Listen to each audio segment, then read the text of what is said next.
Creo que la representación que más me gusta de esta historia es la que hicieron los Looney Tunes hace varios años ya. Hola, ¿cómo están? Espero que muy bien. Soy Luisa y el día de hoy les traigo mi resumen de lectura de El extraño caso del Dr. Jekyll y Mr. Hyde y Olaya, ambas historias escritas por Robert Louis Stevenson en 1886 y 1885 respectivamente. El extraño caso del Dr. Jekyll y Mr. Hyde nos narra la historia de cómo, durante una caminata con su amigo y confidente, el señor Enfield, el abogado John Utterson escucha una historia que le resulta no solo llamativa por el incidente de este hombre, que según lo describe su amigo resulta bastante desagradable y provoca ciertas sensaciones que llegan incluso a la repulsión de solo mirarlo, sino por la relación que tiene con el testamento que anteriormente su amigo el Dr. Jekyll le había dejado a su cargo. Y es a partir de aquí que el abogado se propone averiguar cuál es la relación que existe entre su respetado amigo el Dr. Jekyll y este hombre tan peculiar. Y es en el transcurso de estas averiguaciones y de estas indagatorias que ocurre un terrible crimen del cual ya saben de antemano quién es el culpable. La novela, o novelette por su corta extensión, es ficción gótica y eso es algo que en lo personal me gusta mucho. Eso, aunado a la prosa poética que tiene el autor, fue algo que me gustó encontrarme en la lectura. Pero también es cierto que la historia es un thriller. Y para quienes tenemos noción de lo que trata El extraño caso del Dr. Jekyll y Mr. Hyde, pues prácticamente es un thriller spoileado. Así que por ese lado, en lo personal, yo no pude llevarme la sorpresa del siglo. No obstante, aún así recomiendo leerla y voy a compartirles el porqué. El inicio me recordó un tanto a cuando leí El retrato de Dorian Gray de Oscar Wilde.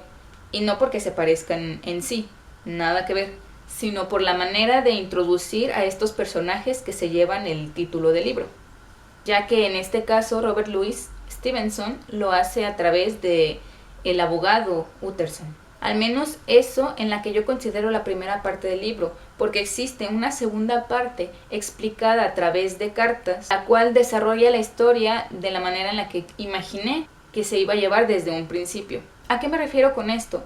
Que el abogado, en el despacho de su amigo el Dr. Jekyll, encuentra unas cartas en las que le explica lo ya transcurrido anteriormente, pero a través de su punto de vista. Y es esta parte la que considero que le da sobre todo el carácter de clásico a este libro, porque el autor nos describe la dualidad a través de este personaje.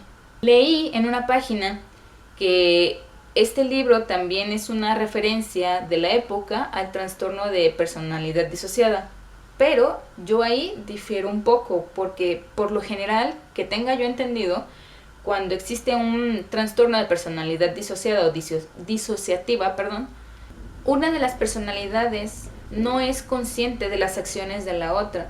De hecho, existen lagunas mentales en las que no puede recordar nada porque es la otra personalidad la que tiene el control. Sin embargo, en el caso del Dr. Jekyll, él es consciente de lo que sucede mientras tiene la personalidad de Mr. Hyde, a lo cual, según pude entender, esta existencia de Mr. Hyde se debe a sus deseos ocultos y oscuros, según él describe o según yo entendí, por el realizar acciones que en su vida diaria, como el respetable Dr. Jekyll, jamás se atrevería. Recordemos que es 1886 cuando es publicada esta historia, y por aquella época el tener una conducta intachable, que no se diga nada malo de ti, una buena imagen ante la sociedad, era algo verdaderamente importante, por lo que las excentricidades no estaban del todo bien aceptadas.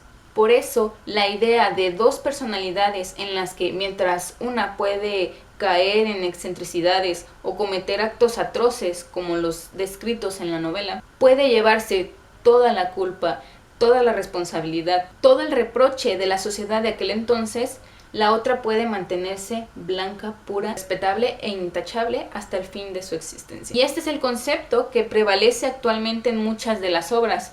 Por ejemplo, al principio consideré la más popular actualmente, que es Hulk. No obstante, Hulk se inclina más hacia el trastorno de personalidad disociada, que en sí de la dualidad. Sin embargo, no tuve que esforzarme mucho en pensar otro ejemplo. Incluso Disney ha tomado este tema de la dualidad para algunos de sus proyectos. Por ejemplo, Hannah Montana. Cuenta la historia de un adolescente que por un lado quiere llevar la vida de un adolescente normal, pero por el otro quiere ser una superestrella de rock. En resumen, a mí la parte que más me gustó del extraño caso del Dr. Jekyll y Mr. Hyde fue esta carta de este Dr. Jekyll en la que explica este proceso de descubrimiento de su otro yo, de dejarse llevar, y cómo este otro yo, que es un ser oscuro, se representa ante los otros como un ser desagradable ante la vista, lo va consumiendo poco a poco. Ahora vayamos con Olaya. Olaya, más que novelette, parece un relato, puesto que no tiene capítulos. En la edición en la que yo estaba leyendo El extraño caso de Dr. Jekyll y Mr. Hyde, estaba incluida Olaya. Y en cuanto terminé yo la anterior historia, comencé a leer esta, pensando que era una especie de continuación, pero enseguida me di cuenta de que no. En Olaya nos narran la historia de cómo un militar, por indicación médica, debe instalarse en una casona antigua de España, en las montañas, para poder recuperar del todo su salud. Y según le cuenta el médico, la casa a la cual va a ir a hospedarse pertenece a una familia de la aristocracia en decadencia, por lo cual, según él refiere, este orgullo de la realeza que aún tienen pese a las condiciones en las que actualmente se encuentran, les causa desagrado el hecho de tener que aceptar un inquilino. No obstante, dadas las necesidades que tienen actualmente, se ven obligados a hacerlo, con la condición de que este hombre no se inmiscuya en los asuntos de la familia. Este soldado no ve inconveniente en ello y acepta esta condición. A partir de aquí vemos a través de los ojos de este personaje lo peculiar que resultan ser los integrantes de esta familia, que constan de la madre y sus 2 hijos. Olaya fue una historia que devoré. A comparación de la que ya hablamos anteriormente, de esta no tenía noción absoluta de nada. Me resultó mucho más fácil envolverme en los oscuros y un tanto sombríos descubrimientos de este militar en esta casa. Y no me refiero expresamente al hijo, quien va por él en la carreta, quien parece tener cierto retraso cognitivo, sino con el ambiente que existe en esta casona en sí. Me resultó fascinante ver la manera en la que elucubraba en su cabeza historias acerca del retrato de una mujer que se encontraba junto a su cama mientras la contemplaba. Y más adelante, casi al final, la historia tiene un giro bastante interesante que de principio me pareció no solo sorpresivo, sino también llegué a creer que fue un poco metido ahí, aparecido de la nada, pero después me di cuenta de que no, porque el autor sí dio pistas antes, aun cuando fueron muy sutiles. Una historia breve, envolvente, con un final un tanto trágico. Olaya fue de las 2 la historia que más disfruté y que me ha convencido a leer otras más del autor. Y bueno, hasta aquí el video. Espero no haberme enredado demasiado. Si les gustó, por favor denle like, suscríbanse al canal, denle a la campanita para que YouTube les mande las notificaciones de cada cuando subo un video. Y por lo pronto me despido, esperando vernos pronto. Adiós.